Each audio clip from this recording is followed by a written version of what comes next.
I think there's more, like I said in the last question, like the responsibility in a rural environment is really like centered on like everyone in that town kind of knows their government representatives, and so if some big development is happening in the town and people aren't happy about it, I think those voices are going to be a lot more heard in a rural community where um, for example, I'll bring up a good example.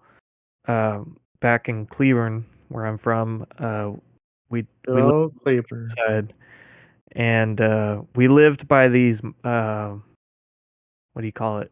Um, these plants. Uh, what's limestone plants, and A quarry? there was like yeah, something like that. And so we were trying to get or there was something about the land tax was going to be something was going to happen so that our we would have to pay more tax what do you call it, property taxes, or my parents would, and everyone in that community was affected by it because of like some kind of the plants were causing the zoning to be different or something. So the city of Cleveland were trying to charge our whole community because we lived in the countryside, but it was like a countryside community. Call it the Hills of Home. It was like hill, this hillside basically with all these like country homes on them. But we all kind of knew each other because we were a community there, and there's like a Facebook group for it as well, and we passed around like a petition, and so everyone signed it, got it sent to the city council, and basically they really easily got that thing appealed, and so I mean these are the things that are possible in rural settings. I feel more maybe easier than urban. It really depends on how the urban setting is like broken down. Because if you can get, I mean, Los Angeles is made up of like all these different like boroughs, like the Santa Monica and the Hollywood and the hills and all that. So maybe if urban kept to that kind of model to where they're breaking things down, they can make it more sustainable. But um, yeah, you really do have to try and mimic a rural setting within an urban setting. I think that's what they're doing. Sorry, that was pretty long. But no, it's all good. It was only like 4 minutes-ish. That's Just trying to beat these guys. Yeah, it's not working. No, it's working. No, who hasn't answered? Or who would like to answer next? And Gustavo or Vanessa. I mean, that's already both things already answered. Every person from each team? Or no? Because we can move on to the idea of the architectural history and that's own significance. And so, which is more important in both urban and rural settings?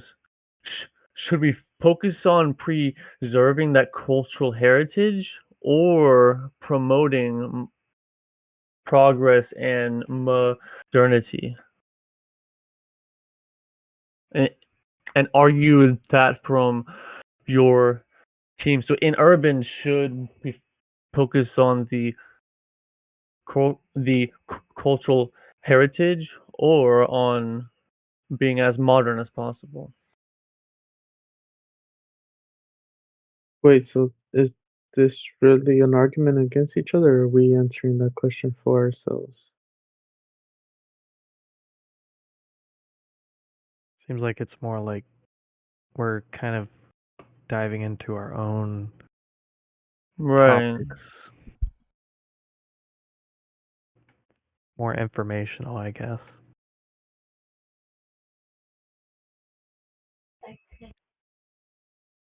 So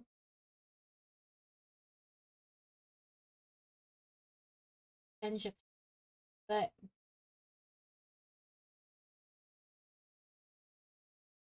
I thought about Kyoto. So Kyoto has the oldest architecture place. Well, it was one of the places that had a unique culture, but it wasn't bombed. And it actually was a place that was, luckily, it wasn't able to preserve.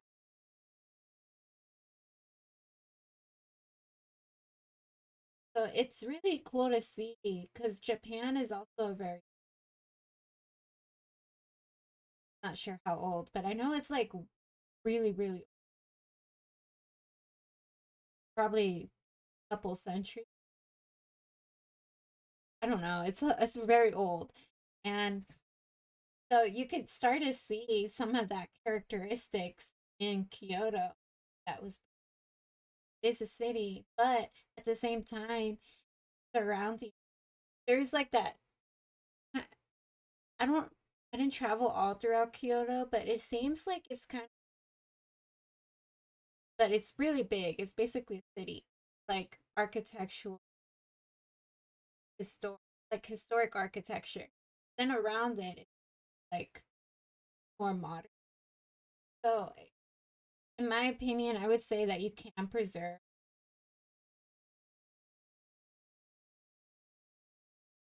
historical buildings that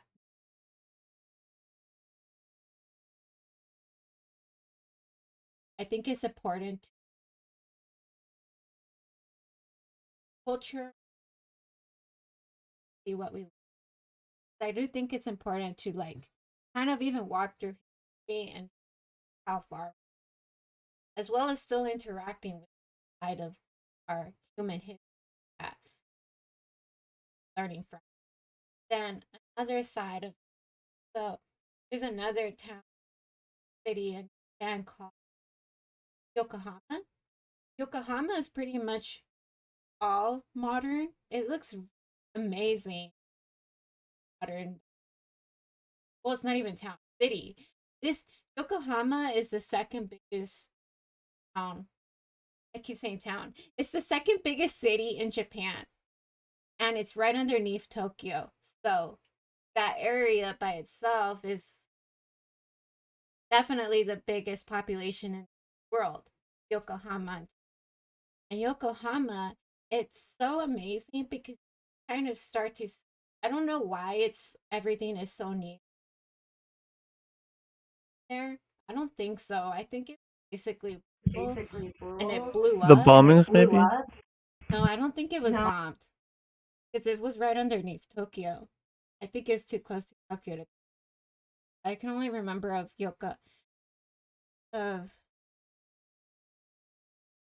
Hiroshima and Nagasaki. But Yokohama, I believe it was full and it exploded. And so everything there is like high sky rise. It's like basically a smaller version of Tokyo, but it has high sky rises that look so new. That it's has this river right there. It looks really well planned and modern. So it is nice to see that modern industrial characteristic. I think it is very unique. It also looks very clean and slick, but I also think there's this unique quality about preserved historical elements and keeping them, but still growing the city if you want to, or it it only adds to the character. Yeah, that last statement is exactly what I believe in, and especially, I think it's especially important for a rural community or a city or a town to have that like historical context about them because it does contribute to the narrative of the city. Like, have any of you guys been to Fredericksburg, Texas? No. So it's known. It's very well known because it's it's like one of the few like German settlements in Texas. And when you go to the town now, you can definitely see they've taken that narrative and that historical context and they've like run with it, and it's become like the tourist kind of talking point. And when you visit the town, there's like three um, huge cathedral spires just like towering above this pretty small town. And it's like these, these Germanic churches, I guess. Um, but they're really known for like these wineries and um, brats and wine. It's like their big thing. But it's part of the culture of that rural town is keeping those buildings around, and the more than just the buildings, just like some of the town squares, the original wineries that were around and that were there. It really does build the narrative for the city, and it gives it more of a purpose because there are definitely bad versions of rural communities, and I think that's where you have no story to be told. Like if you guys ever go west Texas, there's some very strange, just like nobody cities out there or towns. Can't even call them cities. Yeah. No, it's more like ghost towns. My entire step family is from Lubbock and actually a small town called Florida. And for a while, my mom wasn't positive that it actually existed because it was just called Florida and never heard of it. But no, we went out there and it is not popping. But it's like Yeah. that small town, and out in West Texas, it like came and went with oil and then it kind of just dried on up. Yeah. Same And thing with like the Appalachian towns, like severely undereducated and impoverished. It's kind of weird. So I found out that Yokohama, most of it is new because in 1923, like, destroyed most. So it must have been easy to build and everything modern. And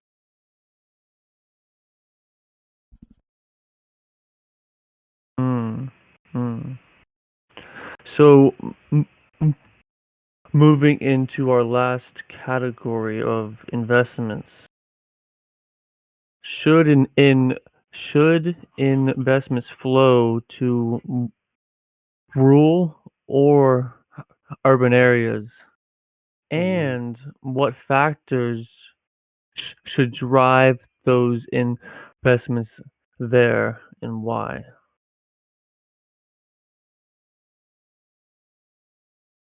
So yes. So should investments flow towards your team's rural or urban areas? And what factors should drive investments towards those areas and why? Let me And why start should people invest? let me start with a case study. So in one of my studios, we went to Arkansas and we went to what's that college town? I'm blanking. Fayette Yeah, or Fayetteville. or Fayetteville. And within that area and kind of north of it is Bentonville. Walmart, like the home base of Walmart, exists there, the headquarters, and I think they were having they were having kind of second thoughts about establishing it in Arkansas, but as soon as they did that and they invested their like company around that area, well, it originated. I think it originated out of Bentonville, so I mean that was like their historical home base. But they have like this really big influence over there, and you'll see like a Walmart every 2 miles. It's crazy. But they have like these different things within Bentonville. Bentonville's kind of a small rural city, I would say. But did Monty freeze again? Like, yeah, by Oh, your camera froze, but I can hear you, and we're still streaming, so I'll just keep going. So in Bentonville, Walmart has like they have this museum that they've like poured money into, and it's completely free to go to any day for anyone. And around that museum area, they're like it's kind of like the Bilbao effect, where you place like one really important architectural piece, and then like all these other things spread out from it. And it just creates like this really rich community just based around like this one company investing their money in it. So that's kind of my argument, is just that case study of what could happen if you invest your money in a rural city. And it's a wait, bit. was there a second part? Sorry. Yeah, what factors would drive it there? But it's a bit like behind on the Twitch. My computer's like running at its limits on this, I guess. Oh, And it but looks it's good to me. yeah, it's like it's back smooth now. So just go into what factors. Like, why should people invest? Well, in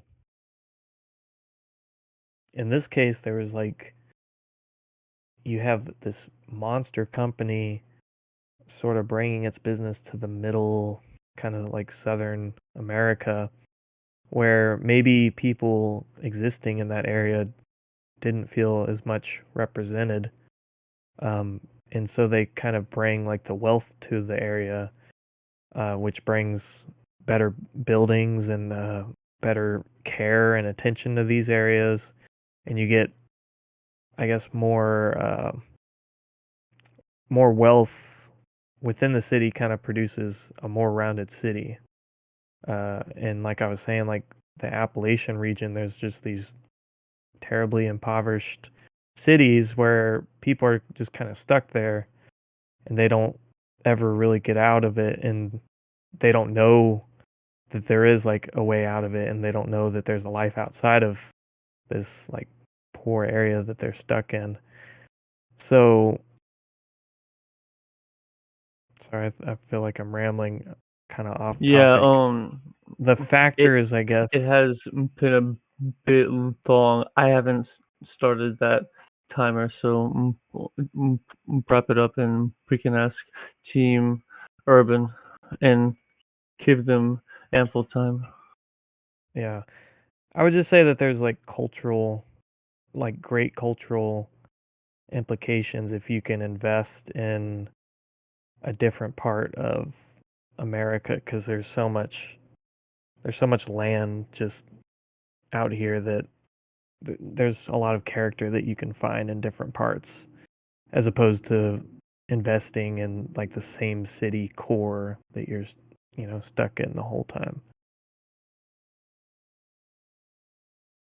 Right. So Gustavo or Bonham wanna respond to that? again, this question should not be answered in an either or type of response, but I'm team urbanism, so I say it's more worth it to invest in the urban fabric. It's better for a bit a transit system to be invested in. It's better for an educational system to be invested in. It's better for a housing system to be invested in the city because of the large density here. There may be dispersions. Is that the word? There may be differences due to financial opportunities within a city, which is a flaw of the system. But by better utilizing investments, we can offset those issues and provide better education for all, provide better connectivity from the center of the city to the extents of the suburbs, and we can provide better housing conditions for the large population that's housed or lives within this urban system. Hmm. Nice, nice. Dang, Juan, you gotta bounce back. Come on. Easy, bro. They're beating They're us up. they're right. Urbanism does need more investment because it's flawed. Oh. Dang. I can say the same Highlight. about rural. Say it then. Okay, so I With didn't your get to chest. say earlier, but my biggest criticism of rural is that not everyone is afforded the same opportunities, even in a rural setting. At least in urban settings, it's offered and it's up to everyone if they want to take. But in rural settings, not even everyone is offered an opportunity because even in rural settings, there's still people who, okay, maybe the whole town might be a little like my mom's hometown in some kind of poverty, but even in a town like that, there's still someone wealthier and is able to afford to either get opportunity as their surrounding town or urban areas, but some people don't, like my mom. So, and especially, I would say things are changing, but especially in my mom's town, women were not, especially when it came to a lot of women school around sixth grade. So again, this is small town Mexico, but in small Texas, a lot of people would either just get to high school or not. And once high school out of the, most people just stop at. Now, education is not progress in life, of course, but at the same, it does. School is not just school; it is as even learning. Some people don't even have that opportunity. Rural settings,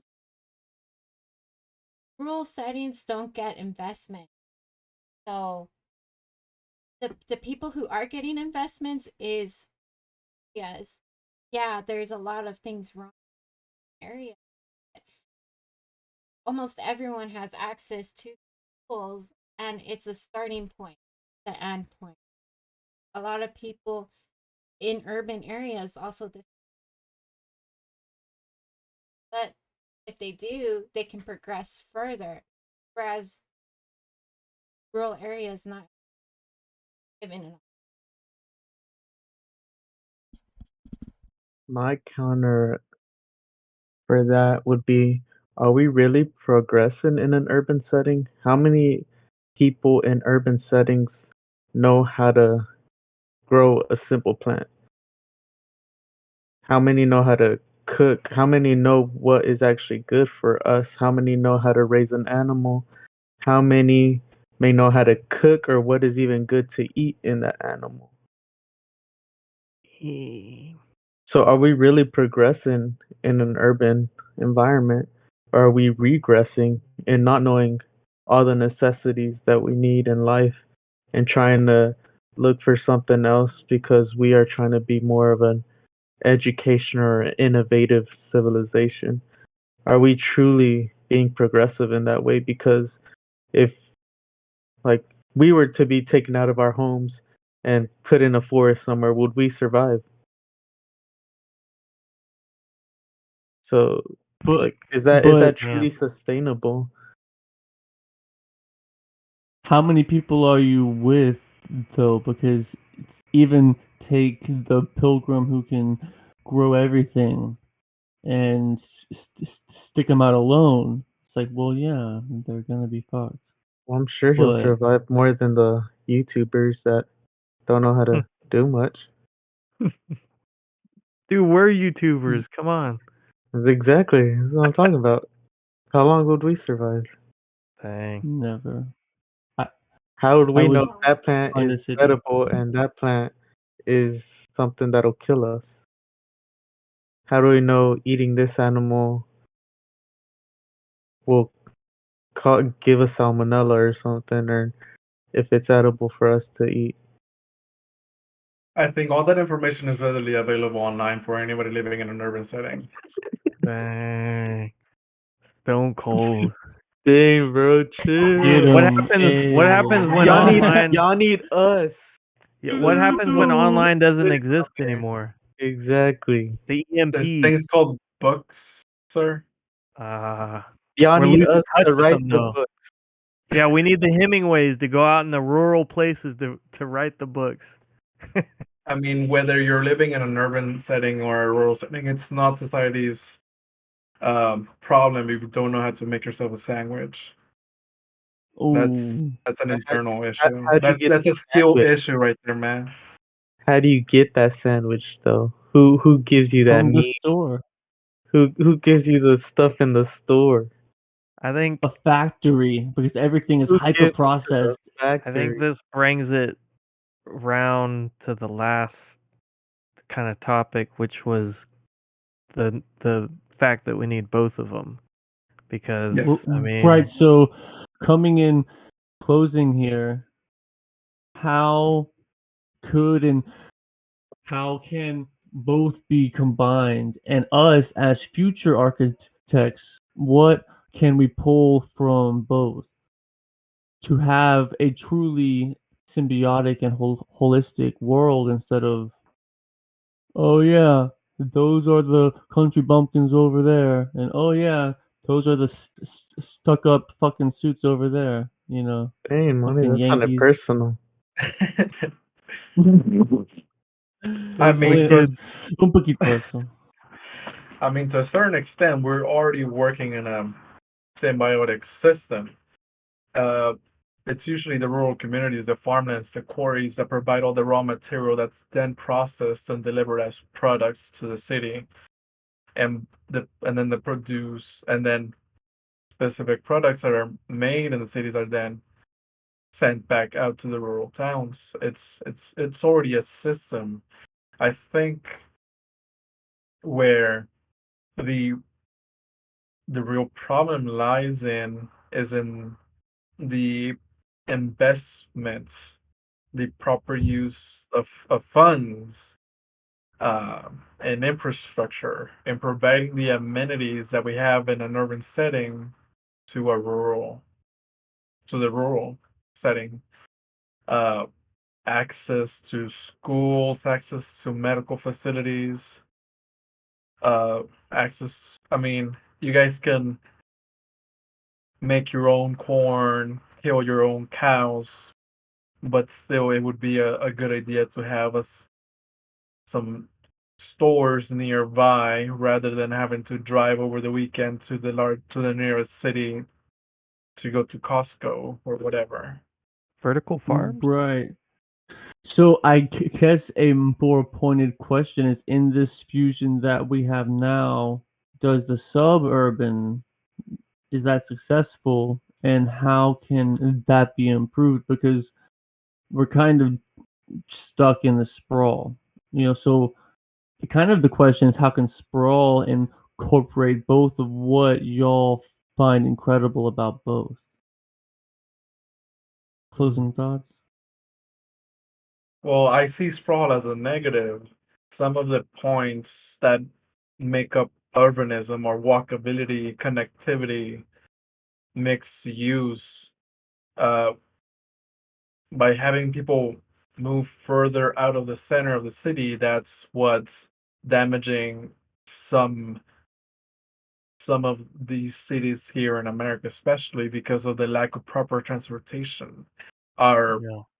our dependability on motor vehicles instead of having train systems or better better design bus systems. Um, it's not very Right. pedestrian friendly in some areas as well. Yeah. Like it sucks to if you need to drive an hour out to your workplace. There, these are clear flaws that need to be fixed. So I don't think a suburb is a happy medium between the rural and the urban. The suburb is again and to some extent it's an issue. I think. I'm not sure how to better word it for now. Yeah. What are the specific issues that could be pointed out? I mean, some parts of the overall walkability, and it's not urban, but like how could it be fused even more? Because also, if it's just rural, is it more sustainable if every person has to then drive a car? Yeah, then horses also become, you could just hop on a horse, but most people don't. Most still have cars.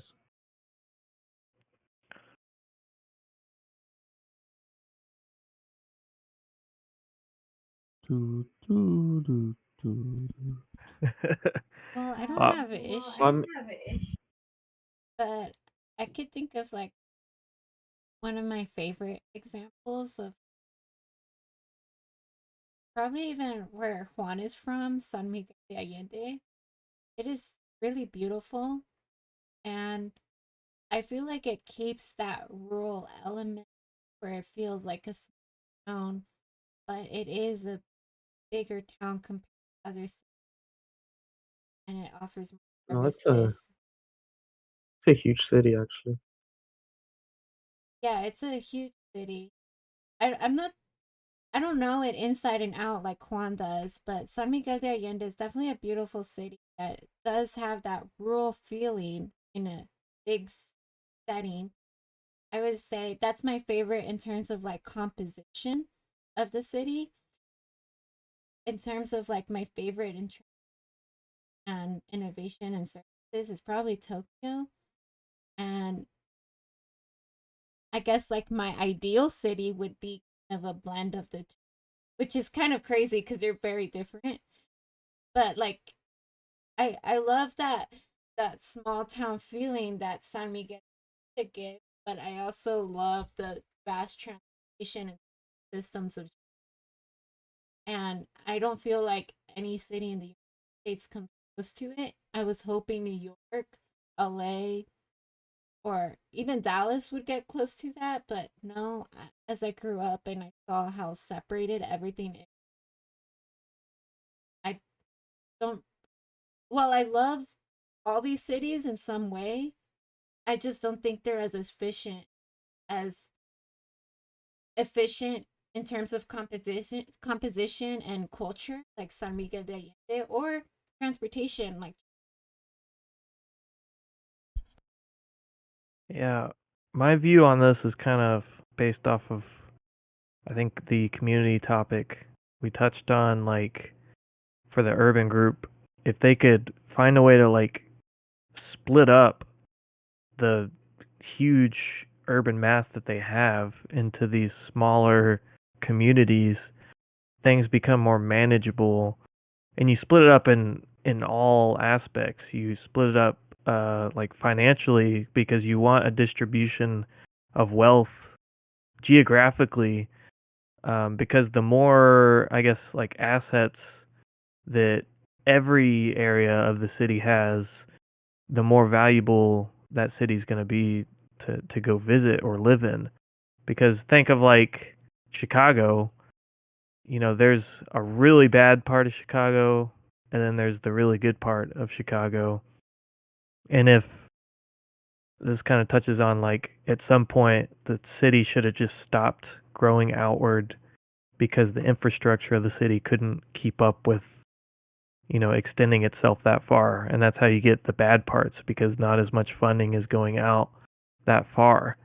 So at some point you just need to call it a day for that city, cut off the boundary and start your next city, to where the funding can start over again and start its own like branch from there. But like within the urban settings themselves, like New York City, I think is like great, because there's just all these different, there's like neighborhoods within the city, and there's like a breakup of like different ethnicities kind of migrating to their different parts of the city, and it's just like so colorful culturally, that it kind of works for them. And I think that's where we're going to move towards. That's where we should move towards, because it is kind of taking the urban context and breaking it up into kind of like rural communities living within this like urban bubble. I think that's what we have to do. Or else you'll just end up with this huge mass that, like I said, the blame of problems happening is just going to go to no one. It'll go to these large entities that have no face, and nothing ever gets fixed. And it, yeah, you got to subdivide. So as you were speaking, when you at some point you need to stop the funding and just create a city. It really reminded me of Dallas, honestly. There's Dallas and Arlington, all pretty Yeah. big on their own, and they're close in proximity, about 30. So like Arlington being in the middle, and it's 30 minutes away, Dallas, Perth. So is that a small enough distance where you're like, okay, we need to stop funding? Or would you say that all of those cities still have their bad parts? Dallas, Arlington, and Fort Worth. Um, I see the three cities separately. I don't see it as one big mass, and I do see like the good part and the bad part of all of those cities. So I mean, I would say they did the right thing. I mean, I don't know the history of DFW as an area, but I know that Fort Worth kind of came up because of their train line and the cattle trade and all that, and that's like the main reason that city blew up. It could have just been Dallas, but there was like that historical context that made Fort Worth its own little thing. Then Arlington kind of sprung up in the middle, but I think that's kind of a Texas thing, to where they'll kind of, I don't know, split things up more so it doesn't conglomerize. Well, then there's Houston, so, and that just sprawls out and out for miles and miles. So yeah, I feel like in Arlington I'm kind of in this kind of smaller city. Even though I commute to Dallas, it's not like I'm living in a suburb of Dallas. I'm kind of in my own city. And I had a point that I might bring up. It's kind of like based on that. Was it the Hyperloop from that class that we took? Juan, were you in that, or was that Brady? That was Brady. Okay. And that was kind of the idea that like a Hyperloop could exist, to where like you could live hundreds of miles away from where you work, but you're still in like this rural setting, but you could take this hyperloop to where you're only, spending 20 minutes on this super fast train to get to where you need to work. So you're not living in this like suburb right outside the city. You're living kind of where you want to live, and the infrastructure, the transportation is really what's like pulling through to kind of network these cities together. But that's a totally different topic. Kind of going off the rail.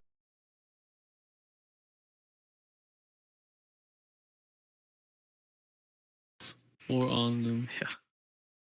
But as we prep up here on the fusion, are there any closing thoughts on that before we move into a bit more of closing arguments and then we can wrap up?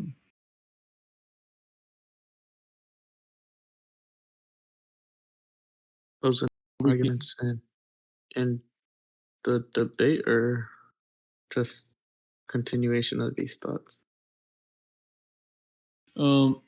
As in the debate, because like we're pushing on 2:20 now, and if just checking in on how y'all are doing. And So we just all agreed that rural is better than urban. Okay. Oh, one interesting. So. Did you ever take Nason's urbanism class? Yeah. Yeah. The mapping class? Yeah. Or was it the different one? Wait, was it the mapping class? Catalytic mapping? No, it wasn't that one. Nice. Yeah, Okay. it was a Oh. theoretical one. A radical. That's how it was called, radical urbanism. We actually went back. Like we went back and talked about like why is a city the way it is, and why are our cities the way they are. And the first cities back in the day they were built where they could be of good use in case of an attack or for protection, shall we say. They were fortresses. So each person and each thing had its own job, like y'all were talking about. They have their job in this ecosystem that they need to work in. So there's a church, the fortress, the gates, the surrounding columnade of people surrounding that and whatnot. Like I forget the whole actual archetype of it, but each thing had its purpose. And so from there, from castles and all that, we started evolving into cities. And what were the center of the cities? The most important thing to them, the church. And so from there, they based it off of the church. And then from there, they began growing with particular jobs around that church. And so the thing over here in the United States is that we separated the US was created to become a separation of that. We were built on the foundation of not being that. And so whenever we did come over here, that wasn't the thing. We just wanted sprawl. We wanted freedom. We wanted America, in other words. And that's why our cities are the way they are, and they won't ever be what those European cities are, because that isn't what our cities were developed off of. There's no there's no jobs. It's not a true ecosystem. It's just an ever growing sprawl that is just a product of capitalism, in all honesty. Yeah. It's about the freedom. I mean, you can talk about when the first people who came over, like the Pilgrims, they were operating on Protestant views, which is like opening up Christianity to the masses. And like, I guess you could take that same outlook and that's the same way that they conquered America. Is just like taking the land for the masses or whatever. You don't have like one central king or royalty that like spawns the city. It's just these frontiersmen just doing their own thing. That's kind of how America happened. Yeah, Crazy that shit. and that in a way affects like many things, transportation, economy, and whatnot. But where I lived in Austria, Innsbruck, it was a very small town, but it was very tight knit in the way that the best thing there really was. In all honesty, I never had to really wait to catch the tram to get to the city center or come back to my house or anything. Like I never really missed it. But just 15 minutes outside of that, you're literally in a rural environment. So there was the urban and the rural, and it coexisted, and honestly perfectly, because they followed those ideas of what a city should be designed after, having that central area or that central object, which was the church, where they built everything off of. And if you wanted to live there, you could. And if not, just 15 minutes outside, you can live in a rural area. And it wasn't hour away or so that you had to drive just to get to the city center. No, it was 15 to 30 minutes. What But like, wrong? Why couldn't we get it right? Yeah, I guess my closing statements is that there's historical context for urbanism, such as the large cities that sprung along the Silk Road, like Singapore, the merchant-heavy cities in what is now Italy, all the way up to London.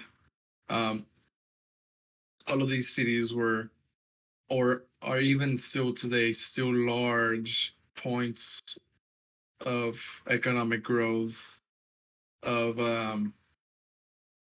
globalized connections, points of innovation. So if it's happened throughout history like this, it will continue to occur as we continue to grow even more and more. And the idea would be to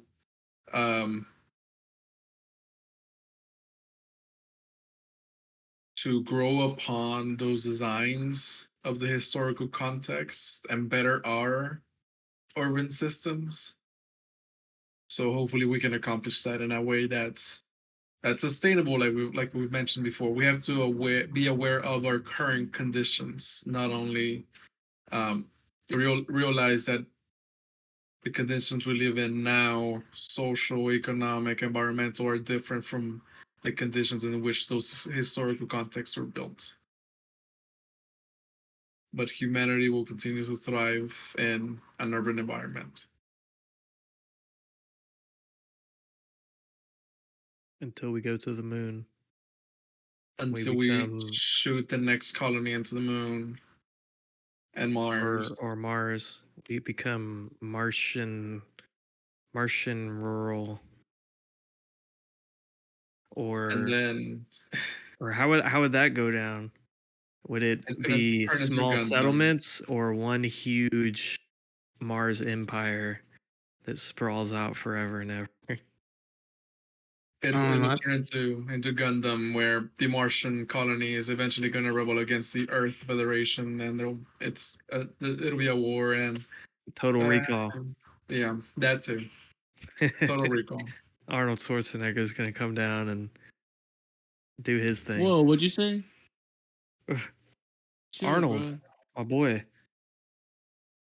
Yeah, my boy. Gotta say that last name fast. Oh yeah, he has one of those names. Yeah, I can't stutter on that one in a bad way. And isn't that a South Park? Can you say one time? Continuing love. No, I'm not risking that on Twitch. But great Cancel? points. Cause anything else on closing? I had something, but I forgot. Well, before we move to Vanessa, because I think both of y'all spoke and then Cuss spoke. So, Pana, in closing, what do you think?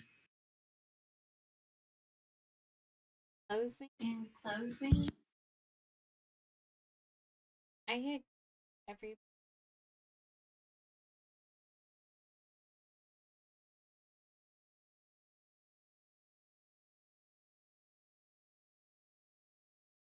Think that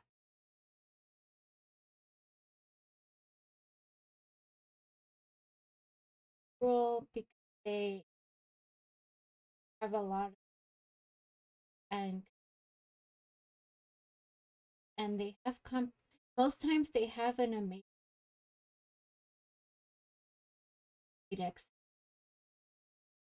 and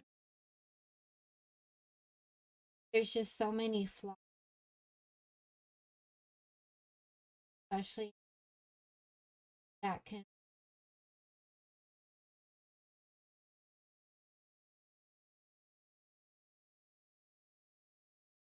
as this like we're not servicing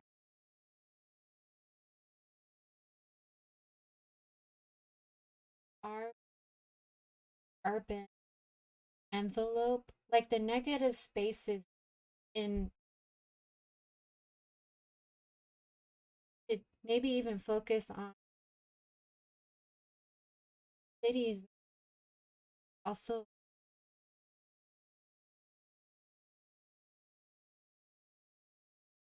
There's also the landscape, the or if it's how are we making that for it being Dallas? I mean, Dallas isn't complete. Besides the point, looking at ways to service our city that they could reach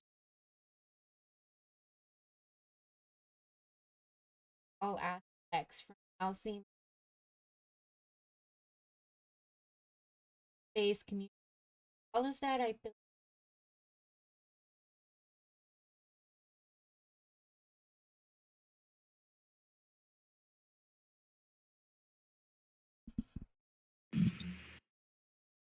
Bring it home, Monty. Excellent.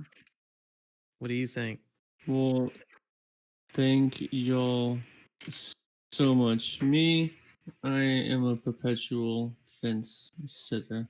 It's both. It always is. But the suburban has done a poor job of trying to create a countryside in the city, and there can be a lot more into creation and players. And really, for myself, I'm not trying to cast out and tell people how they should live, just more provide hopefully as many options as possible. And if they want to be in a tower, let them be. And if they want to be, with pawn milking goats, then go milk those goats, Juan.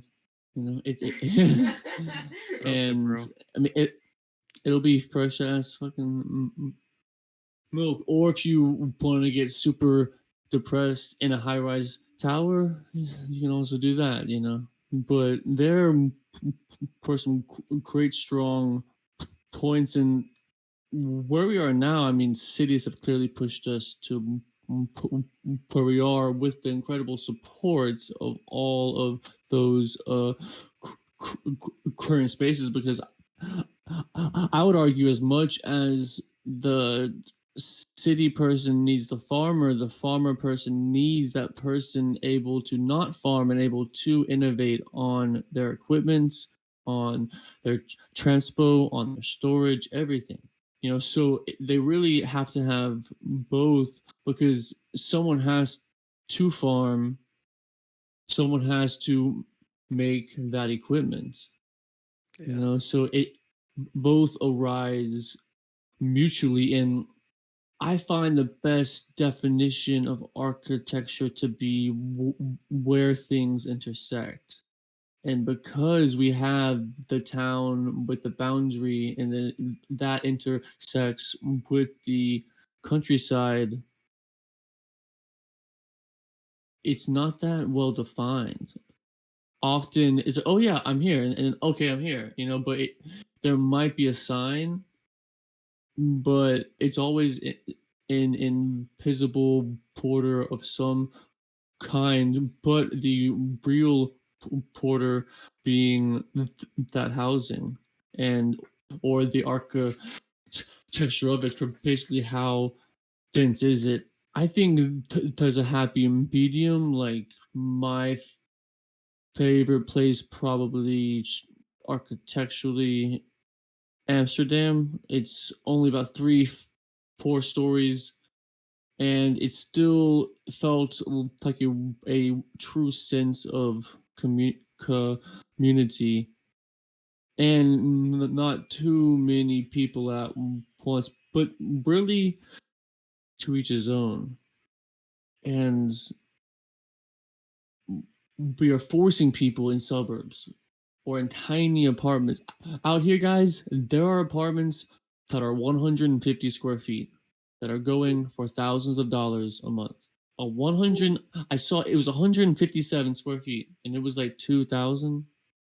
Yeah. Oh, Monty, they call those And- tiny homes now. Come on. Yes, but it's It's a in fashion trend. apartments, so you're basically like a sardine. It's like They're called tiny apartments. But they still tiny apartments. call them tiny homes. Is there really an apartment for $2,000? Yeah. I'll Bro, pull it just up. come back to Yeah. Fort Worth, Dallas, wherever you want. We got a lot of cities over here for you to come back to. Just bring it on Yeah. home. Bring it We'll on take home. it back. What grad school am I gonna go to? Bro, the best one there is, UTA. Hell no. Hell to the no. Bro, we No, got no, the no. one and only Michel Borg. Michel. Don't you get some kind of discount for that? He should. No, because he's not full time. Dang. Dang, even the janitors get a discount for their kids. Really? Yeah. I think so, yeah. Yeah, they do. Dang, I'm getting hosed here. Dang, that's messed up. Well, thank y'all so much for the time, and it was definitely rocky. I don't know why the stream has been a bit laggy, but at least the recordings aren't, and it's nobody watching anyway, so it's all good. But it's more like trying to depressing. get the technical part down. Well, No, do y'all still have like the regular router from y'all's internet company? yeah, but I mean, I'm on like 20 to 25 megs upload speed, which should be plenty. I'm on my computer instead of hers, and I've run the pass on hers, and mine's like actually hot right now. It's like not. It can't handle this, even though the stream is only at like 3 megs per second up to 6, so I guess it's not that pending, and I've been plugged straight in, so I'm still working out those kinks. The legit streamers have a computer just to stream and then a computer to use on the stream, so I'm not quite there yet. I found the cheapest way to just help out with all that is just getting a mesh router. Mesh router. Yeah. Haven't heard of that. Yeah, I just got one and it's helped quite a bit. What is it? What's it do? It is basically just an extension for that router that your internet provider gives. It's like So a box. that, yeah, that like a box box. for the Essentially, you it's plug a in new your one. yeah. Your modem and all that. It extends the range. It gives you better speed. It gives you better connectivity. There, I mean, there's quite a bit of cheap ones. Yeah. The one I ordered was $170. Yeah, I see some even at like 70 and $80 and then 200. Oh yeah, there's some even more cheaper, but I wanted to get a pretty heavy duty one. Yeah, I should have in tough speed. I think it's more by computers like. So, I mean, I have plenty of RAM, but there's a problem with it cooling properly. So I have to have it like anything hot, it'll run worse. But thank y'all so much for the time. It was a great talk, and we have some stuff coming up. We have Miss Pana's interview this weekend. We have Juan's next, if he's still and free to do that. And then I want us to bring back our alum projects. Ooh. Am I echoing at all? We're getting feedback. I don't know if it's an echo though. I don't. I am muted. No, like it's coming through green on, or it was. It's good now. Yeah, it's good now. Yeah, I don't know what's happening. Bunch of technical issues. Dude, just get an Alienware. That's what hers is, and I've been streaming off of it in the past, and I have to go back to it. But next week, I want to go through those. I mean, you put it in your portfolio.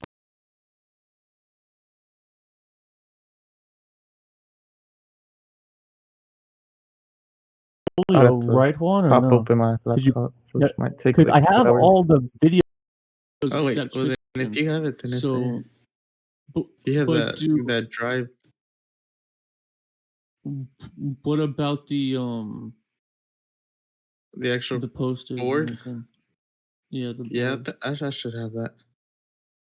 All right, cool. Then somewhere. Let's try and run either that or just a portfolio roast next week as well. Either or. Tristin, how is that portfolio coming? Almost done. I could have it by next week if I really want to. Yeah, well, I have it on the schedule for the week after that. Okay. For portfolio roasting. So awesome. We have a bunch of great stuff coming up, and really it's working on this editing pipeline and having y'all help clip up these bigger ones into smaller clips, but without the text or even audio, and then getting those over to Juan for the text and audio, and then post it up. And almost like a fire and pin chain of it. But okay, great talk, y'all, and thank y'all so much. Yeah, and thanks have a for great setting night. us up. Have a good night, everyone. Yep, have a good night, guys. Bye.